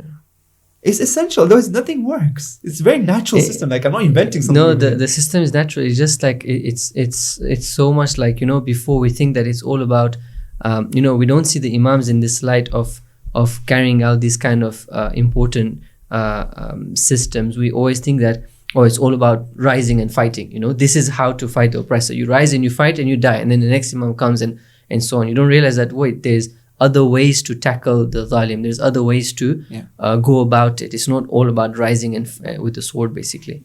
The main important thing is the roles of the Imam had to be done, and this system is implementing these roles. Basically, the Imam is working with his roles through the system. So he has to preserve the system, and taqiyya is important in this. Right? It's a very logical thing. I mean, you don't even have to have any kind of find a magical portion and magical hadith to where this taqiyya comes from. It's a very logical thing for the system to work. This has to be there. I guess companions like Zayd ibn Ali, who might have been sons of the Imams and good people, but not necessarily appropriate to be, for example, a wakil. Correct? Yes. So just because somebody is a good person doesn't necessarily mean he has to be a wakil. And for example, his understanding might be different. That might lead him to go and rise physically against the oppressor. And when we find that Imam tells him not to do so, not in a way to reprimand him, but to tell him, look, you're going to do it, but it's not going to have any fruits. Right now, this is not the right time to do it. In fact, unfortunately, I feel that we've done a lot of injustice to Zayd. Zayd, at the time Imam Baqir, when he's about to rise, Imam Baqir tells him, I don't want you to rise. You know what Zayd does? He doesn't rise. Zayd, at the time Imam Baqir, doesn't rise because Imam told him not to do so. At the time of Imam Sadiq, he has permission to rise. Inshallah, this is a story for another day, where Imam Sadiq's time, there was a period of time where Imam Sadiq was about to become the Khalifa. Right? Zayd was allowed to fight. And this is why Imam Sadiq cries for Zayd when he becomes Shaheed. This is why Imam Sadiq instructs his wukala to send some money to the family of Zayd. We saw this hadith yesterday. The family of Zayd receives money from the Imam because they deserve respect. The family of Shuhada. And I think Zayd is one of those people that we have both hadith pro and against it, right? Again, for the Imam showing his distancing himself from this rise again to protect this whole system. Exactly. But when the right time is there, then he also shows that no, this was my taqiyya part. I actually support what he did. Yeah. So at some point, the Imam is not supposed to reveal that there's supposed to be an uprising. Obviously, he can't. If you have an uprising that everybody knows about, it's not called an uprising anymore, right? For it to be successful, for it to be successful, it has to be underground, right? In any case, Zayd, there's a lot of research that needs to be worked on Zayd, right? Zayd ibn Ali. And what happens after Zayd with the sons of Zayd, for example, and the whole movement of Zayd that happens, there's a whole story behind it. It's not as simple as a thing. Zayd himself is considered like somebody who listened to the instructions of the Imam. And the Imam, at least Imam Sadiq was very sad upon hearing the shahada of his uncle. What happens later after Zayd and the continuation of that movement is another story. In summary, we talked about what is required for the system to work, right? Amongst the different things that we mentioned, so for wilaya and the brotherhood and the traits of the individuals that are the wakils of the Imam, as well as the secrecy and innovation need to happen. So secrecy, taqiyya is very important. You can't work without it. I gave loads of examples and there's plenty more about how the spies were so much involved. Abbasid had loads of spies, right? That would kind of try and catch people. Is he the wakil? Is not the wakil? We had that so much time. So the wakil had to be secretive and they had to be innovative as well. And this is why they have so many stories about there being the guy with the cucumber selling the cucumbers, basically. Exactly. Or being an oil seller, for example, right? So they're known as Samman, for example, the one who sells oil. Or for example, the story of where the Imam sends a letter in the stick, for example, right? So all these stories show that they had to be innovative to make sure that this system remains underground. And we saw how people, when it actually was revealed to certain people, when things went wrong, people were killed, right? The wukala were caught. Many of them died. Many of them were put to prison, lashed, killed, tortured, right? We have about Ibn Tawil that they amputated his arms, cut his legs, right? And he was brought to Shahada like this, right? We have about this guy who was lashed 300 times on the bridge of Delja and then thrown into the river, right? The companions and the wakil had to suffer a lot. But the Imam was trying his best to make sure that this doesn't happen. Ahsantum. So I guess the next section after this would be to go into the wukala of the 12th Imam and understand how the system moves into Ghaibat al-Sughra and then from Ghaibat al-Sughra into Ghaibat al-Kubra and so on. That's correct. Yeah. But before we do that, very briefly, if you don't mind, I want to discuss about when things go wrong. So the last discussion that we want to have, very briefly inshallah, is that the system also sometimes goes wrong, right? And the point that I'd like to make over here, and very important point, is that the reason why it goes wrong is because we're dealing with normal human beings, right? At the end of the day, these are in people who make mistakes, right? And the Imam deals with people according to what is apparent, right? Yes, the Imam has knowledge of the ghaib, right? But we've said time and time again, right? When it comes to these duties, the Imam, the asl at least, right? The primary way that the Imam deals with things is very naturally. So you have companions of the Imam who have piety, who have akhlaq, and because of that they're appointed as wakil. But for various reasons, okay, these individuals turn out to then betray the system, betray the Ahlul Bayt, right? Now certain reasons are mentioned. Obviously, one of the biggest reasons that is mentioned is the love of this world. Yeah. So we need to remember that free will is never taken away from us. Even though we have a high position, we're susceptible to be deviated, basically. Exactly. So this is very, very important. So these individuals, you can imagine, right? I mean, you start very low, you become the wakil of the Imam, right? Suddenly there's millions of money coming through. No, it's very tempting, obviously. And so you find that this is the main reason given for waqf, for example. So we talked about this before, that amongst the very big challenge, so the system of wakala was very strong, but obviously got shaken a few times. One of the places where it got really shaken, this is what big tazalzul that happened, a very big shock to the system, was at the death of Imam Qadim alayhi salam, right? So the stories goes whereby when Imam Qadim passes away, certain of these high level wukala, right? They have with them a huge amount of money, right? And because of that, because they want to keep the money for themselves, they don't want to hand this money to Imam Ridha alayhi salam, they claim that the Imam hasn't died, and they come up with different excuses to say that the Imam hasn't died, or that the Imam is the Mahdi, etc. And for this reason, they keep the money. And so a big shock happened, because the people knew these individuals as big scholars, as the wakil of the Imam, the high-level wakils of the Imam. So naturally, this sort of makes it like a bit confusing that, okay, what's happening? Exactly. And so here's how the Imam deals with different things. So one of the things is the wakala themselves come up, and Yunus ibn Abdul Rahman comes and starts spreading the news that no, these guys are wrong. These guys have betrayed. This is the haqq. He talks about Imam Ridha alayhi salam. Remember the story we mentioned yesterday? They try to buy him off with the money that they have. He refuses, like, no, the truth has to stand. The Imam himself, very tactfully, very, very tactfully, distances himself from them, asks them to give the money back. He even challenged them openly to come and talk to him and discuss with him, right? So very tactfully, the Imam takes certain actions and measures to make sure that the system carries on, and it does carry on, right? And these individuals very quickly are kind of like sidelined on the side, right? Many of the people actually turn back, right? So I don't want to go into the story of Waqf because it's a story in itself. But you find that many of the people of Waqf, they actually come back to the Imam, right? A couple of months later, a couple of years later. So for example, we have one story whereby one of the people who had 20,000 dirhams with him, he comes to the Imam and says, I had money of yours, of this khums, or the wujuhat, and I used it. Can you please halal it for me? The Imam says, fine, I'll halal it for you, right? The person goes away, the Imam turns to his companion and says, he's been halal, it's my money, I can paraphrase, it's my money, I can do whatever I want. But he'll have to be answerable. Because when he was holding out the money and when he used it during his waqf time, there was the people who were starving around him, the people who required that money. So he'll have to answer for it, right? So basically, this is how different ways the Imam dealt with these individuals, right? That the system has to carry on very strongly. And these individuals have to be sidelined. One might question that, then why use a system that is prone to such mistakes? But then this the natural process. So right? the Imam makes the best effort to make sure this doesn't happen. He does his actual best. If you were to ask, for example, about these individuals who, like, let's say the people who led the movement of Waqifiyya, the likes of Ali ibn Hamza al-Bata'ini, right? If you asked about him, you say at that time when he was made the Waqi of the Imam, there was no better person than him. Truly, there was no better person than him. Yeah. He would actually blame the Imam, saying, why didn't you take Bata'ini as a Waqil?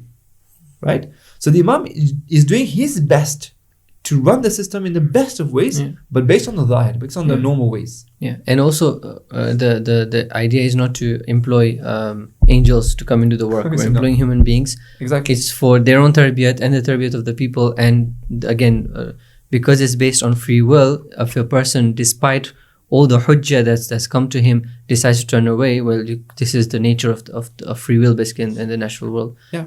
So it's bound to happen. So it's bound to happen, and it does happen, and the Imam deals with it, and they manage it, and the system carries on. And it's part of the test, and it's part of the whole process as well. Exactly. Because at the end, every person within the system is also tested, and the growth also happens with the system. The companions became great companions through the system as well themselves. Jabir ibn Yazid Jofi wasn't Jabir. Taking up responsibility makes you grow as a person. Yeah. Exactly. So you find that one of the things that happen is this wakala that the wakala would actually sometimes betray the Imam. Right. So another story, a famous story, is about a person called Faris. So Faris ibn Hatim, he's during the time of Imam Hadi alayhi salam, towards the end of Imam Hadi's life, where this wakil, he's a high level wakil again, he actually gets into confrontation with another of the wakala of the Imam called Ali ibn Ja'far Hamani. So there's a dispute that happens between them. Right, I'm cutting a long story short. There's a dispute that happens with them, and the dispute is again shadid. It's very troublesome and actually shakes the system in a way that the report says that the Shia are now reluctant to give khums, right? Because they don't know what to do. The two of the big wukala of Imam Hadi are fighting between themselves, right?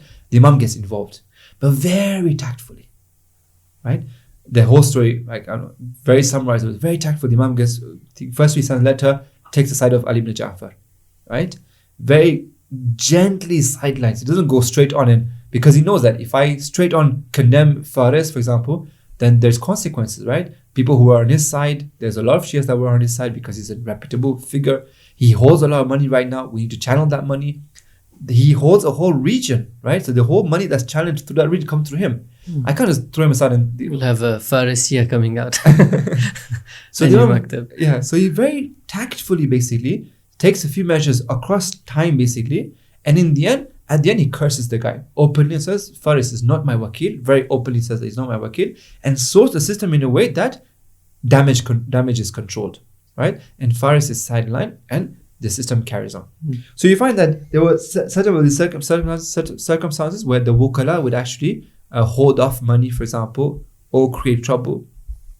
There were other times where the wukala would actually get involved in committing sins, and certain sins were so great that the Imam would straight away intervene. These individuals are not supposed to be infallible, right? But there are certain sins that are not acceptable for wakil to do. The Imam will straight away come in place and remove him from position straight away, right? Write to him, write to the people, this guy's not wakil anymore, he's off duty, right? And he's replaced with somebody else. So the Imam would take actions basically. It wasn't like he would just let things happen. He was he's very active in this. He's not a passive watcher. He's managing the whole system. So he makes things very quickly and very strategically basically, ensuring that system is not shaken so much and the movement carries on. So in brief, when we talk about the reasons why things go wrong, so there's the wukala, and that sometimes because of greed of this world, they hold up money, for example, don't want to return it back to the Imam. Or for example, they have jealousy towards other wukala, right? Or for example, there is fasad and sins that are committed. Sometimes they get involved in wrong jariyanat, wrong sects and ideological matters, and which then cause them to be in trouble, and the Imam comes and sorts it out. Another thing that can go wrong, and so it does go wrong in the system, is whereby you have wrong wukalas that stand up. People that claim to be wakil, but they're not wakils, right? People that claim that I'm the naib of the Imam. No, you're not the naib of the Imam, right? Yeah. Again, the Imam's position in this. Sometimes you ignore it, because the best thing is to ignore these people. It's just they just died out, right? Yeah. Which is a very good strategy to have. Sometimes the Imam says, no, that these individuals, I can't not say anything. So he comes and gets involved and says, no, this guy is not my wakil, right? And places gives certain ways by whereby you can recognize a true wakil from a not true wakil. There were certain signs at that time that were there for that. So, for example, there's research that done about the system. There's a whole list of these individuals, the individuals that were wakils but then went against the system, betrayed the system. So there are around 10 to 15 names, and there's those people who claim to be wakils but they were never wakils in the first place. Again, there's around 10 to 15 names across the whole system. So this is just to show us that one is that we should never think that we're safe. Obviously, anybody can fall, however high you are. But Ta'ini was not a small person. You can be very high and fall. And we have this in the Quran as well. The one who was in Surah A'raf, the one who was given from the Asma of Allah, he fell, right? And he became as worse as a dog, as the Quran says. We need to be careful about the love of the world, which is one of the biggest pitfalls of this. Exactly. And as part of a normal system, these individuals, sometimes they were wukala and they fell as well. And the Imam had to come and make sure that through very strong management of the system, he dealt with these issues and his ups and downs and made sure that this system remains strong, acts in the best of ways. The tarbiyah of the people, the most important thing is the aitam of the Ali Muhammad. The Shias are the most important thing that they want, or the Muslims that want to be guided. Yeah. So the guidance has to happen, the tarbiyah has to happen, right? Through this system, this is the point and the purpose of this system, until we reach ghaybat al-sughra and ghaybat al-kubra, which inshallah we will talk about tomorrow. Inshallah. Brilliant. Thank you very much. So we still have a little bit of our journey left. So we'll continue inshallah in the next session.